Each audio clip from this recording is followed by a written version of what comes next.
Moi, je voudrais souhaiter bonne chance à Vital Kamerhe, mais ce que Vital ne doit pas oublier, nous étions dans un bateau. Lui, il a vu qu'il n'allait pas partir dans ce bateau. Vital est parti. Quand il est parti, je crois, pour le moment, quand je suis ce que Vital dit, au PPRD, on ne travaille pas, il n'y a pas de visibilité au niveau du gouvernement. Je vais dire tout ce qu'il dit. Vous avez trahi tout ce que vous avez décidé ensemble. Nous avions trahi, oui. Mais Vital devait parler quand il était avec nous. Il devait parler, il devait penser à la population congolaise quand il était avec nous. Il était président de l'Assemblée nationale pendant 2 ans. C'est là où il allait se mettre debout au Parlement. Voilà, moi je ne suis pas d'accord avec le président Kabila, moi je ne suis pas d'accord avec X, moi je ne suis pas d'accord avec le Premier ministre, je ne suis pas d'accord parce que lui avait l'appui de parlementaires. Donc lui, c'était presque la deuxième personnalité du pays. Donc il pouvait dire, voilà, je ne suis pas d'accord. Mais il y a des gens aussi qui disent qu'ils ne sont pas d'accord quand ils ne sont pas aux commandes. Moi, quand je réclame mes 40%, la retenue à la source, je suis gouverneur. Aucun jour, le président de la République m'a interdit. Voilà la démocratie que Joseph Kabila a amenée dans la République démocratique du Congo. Quelles sont vos relations avec Joseph Kabila? Est-ce que vous allez être candidat à l'élection présidentielle? Vous savez, quand je suis rentré d'exil, on m'a traité de tous les noms.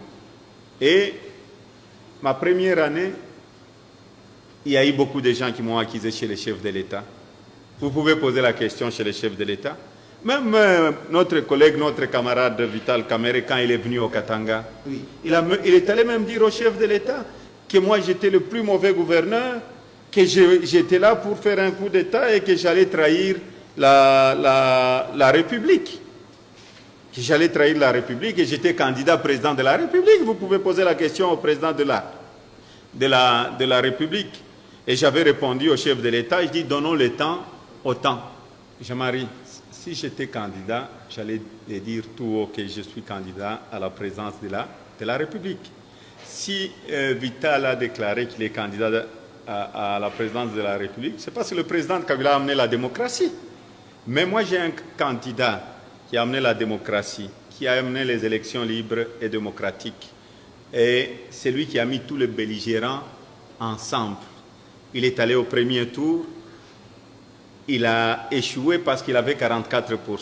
Il n'est pas dictateur, sinon il pouvait dire j'ai gagné les élections, je vais rester président. Il est allé au deuxième tour et il est allé aussi après en justice pour être candidat président de la République. Moi je ne serai pas candidat, j'ai un seul candidat qui est là, le chef de l'État.